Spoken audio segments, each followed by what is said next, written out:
ಭಾರತದಲ್ಲಿ ಇದುವರೆಗೆ 3 HMPV ಪ್ರಕರಣಗಳು ದಾಖಲಾಗಿವೆ. ಕರ್ನಾಟಕದಲ್ಲಿ 2 ಮತ್ತು ಗುಜರಾತ್ನಲ್ಲಿ 1 ಕೇಸ್ ದಾಖಲಾಗಿದೆ. ಕರ್ನಾಟಕದಲ್ಲಿ ವೈರಸ್ ಪತ್ತೆಯಾದ 2 ಶಿಶುಗಳು ಚೇತರಿಕೆಗೊಂಡಿವೆ. ಬೆಂಗಳೂರಿನಲ್ಲಿ ಜನವರಿ 6ರಂದು ಹ್ಯೂಮಸ್ ಮೆಟೋನೋ ವೈರಸ್ ಪ್ರಕರಣಗಳು ಪತ್ತೆಯಾಗಿವೆ. ಮೊದಲಿಗೆ 8 ತಿಂಗಳ ಹಸುಳೆಯ ದೇಹದಲ್ಲಿ ಈ ವೈರಸ್ ಪತ್ತೆಯಾಗಿದೆ. ಬಳಿಕ ಮತ್ತೊಂದು ಮಗುವಿನಲ್ಲೂ ವೈರಸ್ ಕಂಡುಬಂದಿದೆ. ಚೀನಾದಲ್ಲಿ ಮೊದಲ ಬಾರಿಗೆ ಕಂಡುಬಂದ ಈ ಸೋಂಕು ಇದೀಗ ಭಾರತದಲ್ಲಿಯೂ ಹರಡಲು ಶುರುವಾಗಿದೆ. ಹೀಗಾಗಿ ಭಾರತದಲ್ಲಿ ಹೊಸ ವೈರಸ್ ಬಗ್ಗೆ ಚರ್ಚೆ ಶುರುವಾಗಿದೆ. ಭಾರತದಲ್ಲಿ ಇದುವರೆಗೆ 3 HMPV ಪ್ರಕರಣಗಳು ವರದಿಯಾಗಿವೆ. ಕರ್ನಾಟಕದಲ್ಲಿ 2 ಮತ್ತು ಗುಜರಾತ್ನಲ್ಲಿ 1 ಕೇಸ್ ದಾಖಲಾಗಿದೆ. ಕರ್ನಾಟಕದಲ್ಲಿ ವೈರಸ್ ಪತ್ತೆಯಾದ 2 ಶಿಶುಗಳು ಚೇತರಿಸಿಕೊಂಡಿವೆ. 1 ಮಗು ಆಸ್ಪತ್ರೆಯಿಂದ ಬಿಡುಗಡೆಗೊಂಡಿದೆ. ಆದರೂ ಜನರಲ್ಲಿ ಈ ವೈರಸ್ ಬಗ್ಗೆ ಕೆಲವೊಂದು ಅನುಮಾನಗಳು ಸೃಷ್ಟಿಯಾಗಿವೆ. ಹೀಗಾಗಿ ವೈರಸ್ನಿಂದ ಪ್ರಾಣಾಪಾಯ ಇದೆಯೇ, ಯಾರಿಗಿದು ಬಾಧಿಸುತ್ತದೆ ಎಂಬೆಲ್ಲ ಪ್ರಶ್ನೆಗಳು ಎದ್ದಿವೆ. ಅದಕ್ಕೆ ಇಲ್ಲಿ ಉತ್ತರ ನೀಡಲಾಗಿದೆ. ಏನಿದು HMPV ಉಸಿರಾಟದ ವ್ಯವಸ್ಥೆಗೆ ಬಾಧಿಸುವ ವೈರಸ್. 2001ರಲ್ಲಿ ಮೊದಲ ಬಾರಿಗೆ ಈ ವೈರಸ್ ಪತ್ತೆಯಾಗಿತ್ತು. ಇದು ಪ್ಯಾರಾಮೈಕ್ರೋವಿಡಿ ವರ್ಗಕ್ಕೆ ಸೇರಿದೆ. ರೆಸ್ಪಿರೇಟರ್ ಸಿನ್ಸಿಯಟಿಲ್ ವೈರಸ್ಗೆ ಸಂಬಂಧ ಹೊಂದಿದೆ. ಕೆಮ್ಮು ಅಥವಾ ಸೀನುವಾಗ ಉಸಿರಾಟದ ಹನಿಗಳ ಮೇಲೆ HMPV ಮತ್ತೊಬ್ಬರ ದೇಹ ಪ್ರವೇಶಿಸುತ್ತದೆ. ಅಶುಚಿ ವಸ್ತುಗಳನ್ನು ಸ್ಪರ್ಶಿಸುವ ಮೂಲಕ ಅಥವಾ ಸೋಂಕಿತ ವ್ಯಕ್ತಿಗಳೊಂದಿಗೆ ನೇರ ಸಂಪರ್ಕ ಬಂದರೂ ಸೋಂಕು ಹರಡುತ್ತದೆ. ಈ ವೈರಸ್ ಉಸಿರಾಟದ ಅಸ್ವಸ್ಥತೆಯಿಂದ ಹಿಡಿದು ತೀವ್ರ ಕಾಯಿಲೆಗಳನ್ನು ಉಂಟು ಮಾಡಬಲ್ಲದು. ಶಿಶುಗಳು, ವಯಸ್ಕರು ಮತ್ತು ರೋಗ ನಿರೋಧಕ ಶಕ್ತಿ ಕಡಿಮೆ ಇರುವವರು ಈ ಸೋಂಕಿಗೆ ಬೇಗ ಒಳಗಾಗುತ್ತಾರೆ. ಚಳಿಗಾಲದ ಕೊನೆಯಲ್ಲಿ ಮತ್ತು ಸಮಶೀತೋಷ್ಣ ಪ್ರದೇಶಗಳಲ್ಲಿ ಇದರ ಹಾವಳಿ ಹೆಚ್ಚು. ಆದರೂ ಇದು ಕೆಲವು ಪ್ರದೇಶಗಳಲ್ಲಿ ವರ್ಷ ಪೂರ್ತಿ ಕಂಡುಬರುತ್ತದೆ. HMPV ರೋಗದ ಲಕ್ಷಣಗಳೇನು? ವ್ಯಕ್ತಿಯ ವಯಸ್ಸು, ದೈಹಿಕ ಆರೋಗ್ಯ ಮತ್ತು ರೋಗ ನಿರೋಧಕ ಶಕ್ತಿ ಅವಲಂಬಿಸಿ HMPVಯ ರೋಗಲಕ್ಷಣಗಳು ಕಂಡುಬರುತ್ತವೆ. ಕಡಿಮೆ ತೀವ್ರತೆಯ ಪ್ರಕರಣಗಳಲ್ಲಿ ಮೂಗು ಸೋರುವಿಕೆ, ಗಂಟಲು ನೋವು, ಕೆಮ್ಮು ಮತ್ತು ಜ್ವರ ಕಾಣಿಸಿಕೊಳ್ಳುತ್ತವೆ. ಇದು ಸಾಮಾನ್ಯ ಶೀತದಂತೆ ಇರುತ್ತದೆ. ಮಧ್ಯಮ ತೀವ್ರತೆಯಲ್ಲಿ ನಿರಂತರ ಕೆಮ್ಮು, ಉಬ್ಬಸ ಮತ್ತು ಆಯಾಸ ಕಂಡುಬರುತ್ತದೆ. ಗಂಭೀರ ಅನಾರೋಗ್ಯ ಶಿಶುಗಳು, ವಯಸ್ಕರು ಮತ್ತು ದೀರ್ಘಕಾಲದ ಕಾಯಿಲೆಗಳಿಂದ ಬಳಲುತ್ತಿರುವವರಲ್ಲಿ ಕಂಡುಬರುತ್ತದೆ. HMPV ಬ್ರಾಂಕೈಟಿಸ್, ಬ್ರಾಂಕಿಯೋಲಿಟಿಸ್ ಅಥವಾ ನ್ಯೂಮೋನಿಯಾದಂತಹ ಸಮಸ್ಯೆಗಳನ್ನು ಉಂಟುಮಾಡುತ್ತದೆ. ತೀವ್ರ ಉಸಿರಾಟದ ಕಾಯಿಲೆ ಬಂದರೆ ಆಸ್ಪತ್ರೆಯಲ್ಲಿ ದಾಖಲಾಗಬೇಕಾಗುತ್ತದೆ. ರೋಗ ನಿರೋಧಕ ಶಕ್ತಿ ಕಡಿಮೆ ಇರುವವರಿಗೆ ಮಾತ್ರ ಇದು ಅನ್ವಯಿಸುತ್ತದೆ. ಮುಂಜಾಗ್ರತಾ ಕ್ರಮಗಳೇನು? HMPV ವರ್ತನೆ ಉಸಿರಾಟಕ್ಕೆ ಸಂಬಂಧಿಸಿದ ಇತರ ವೈರಸ್ಗಳಂತೆ ಇರುತ್ತದೆ. ಸೋಂಕಿತ ವ್ಯಕ್ತಿಗಳಿಂದ ಉಸಿರಾಟದ ಹನಿಗಳ ಮೂಲಕ ಅಥವಾ ಕಲುಷಿತ ಪ್ರದೇಶದ ಸಂಪರ್ಕದಿಂದ ವೈರಸ್ ಹರಡುತ್ತದೆ.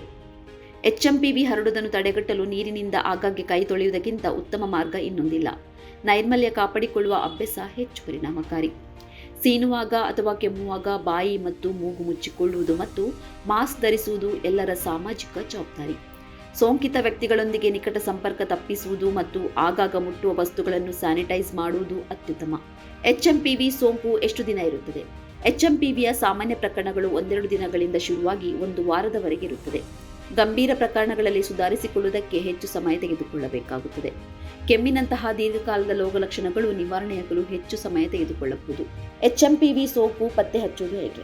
ರೋಗಲಕ್ಷಣಗಳ ಆಧಾರದ ಮೇಲೆ HMPVಯನ್ನು ಪತ್ತೆ ಹಚ್ಚುವುದು ಸವಾಲಿನ ಸಂಗತಿ, ಏಕೆಂದರೆ ಇದು ಇತರ ಉಸಿರಾಟದ ಸೋಂಕುಗಳಂತೆ ಇರುತ್ತದೆ. RT-PCR ಪರೀಕ್ಷೆಗಳ ಮೂಲಕ ಮಾತ್ರ ವೈರಸ್ ಪತ್ತೆ ಸಾಧ್ಯ.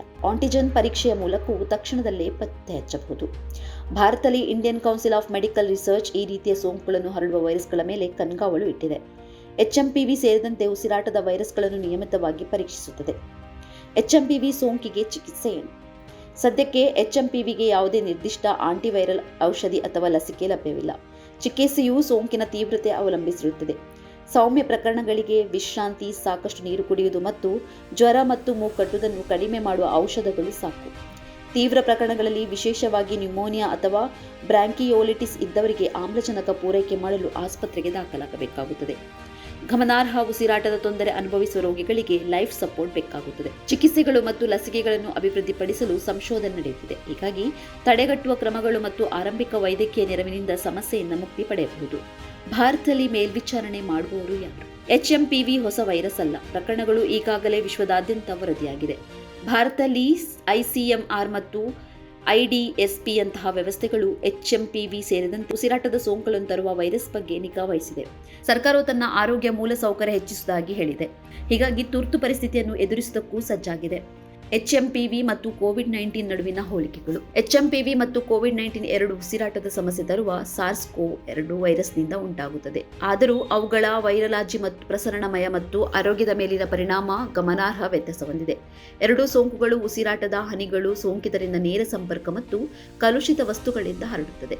ಇವೆರಡೂ ಕೆಮ್ಮು, ಜ್ವರ ಮತ್ತು ಉಸಿರಾಟದ ತೊಂದರೆಯಂತಹ ಸೌಮ್ಯ ಮತ್ತು ತೀವ್ರ ಉಸಿರಾಟದ ರೋಗಲಕ್ಷಣಗಳನ್ನು ತೋರಿಸುತ್ತದೆ. ಎರಡೂ ಸೋಂಕುಗಳು ಶಿಶುಗಳು ಮತ್ತು ವಯಸ್ಕರು ಮತ್ತು ರೋಗನಿರೋಧಕ ಶಕ್ತಿ ಕಡಿಮೆ ಇರುವವರಿಗೆ ಹೆಚ್ಚು ಬಾಧಿಸುತ್ತದೆ. ಕೋವಿಡ್-19 ರೋಗಲಕ್ಷಣಗಳ ವಿಶಾಲ ವ್ಯಾಪ್ತಿ ಹೊಂದಿದೆ. ಅಲ್ಲಿ ಶುಚಿ ಮತ್ತು ವಾಸನೆಯ ಶಕ್ತಿ ನಷ್ಟವಾಗುತ್ತದೆ. ರಕ್ತ ಹೆಪ್ಪುಗಟ್ಟುವಿಕೆ ಮತ್ತು ಬಹು ಅಂಗಾಂಗ ವೈಫಲ್ಯದಂತಹ ಸಮಸ್ಯೆ ಕಂಡುಬರುತ್ತದೆ. ಕೋವಿಡ್-19ಗೆ ಲಸಿಕೆಗಳು ಮತ್ತು ಆಂಟಿವೈರಲ್ ಚಿಕಿತ್ಸೆಗಳು ಲಭ್ಯವಿದೆ. HMPVಗೆ ಪ್ರಸ್ತುತ ಯಾವುದೇ ನಿರ್ದಿಷ್ಟ ಆಂಟಿವೈರಲ್ ಅಥವಾ ಲಸಿಕೆಗಳು ಲಭ್ಯವಿಲ್ಲ. ಹೆಚ್ಚಿನ ಸುದ್ದಿ ಅಪ್ಡೇಟ್ಗೆ ಈಗಲೇ the federal Karnataka YouTube page ಅನ್ನು ಸಬ್ಸ್ಕ್ರೈಬ್ ಮಾಡಿ.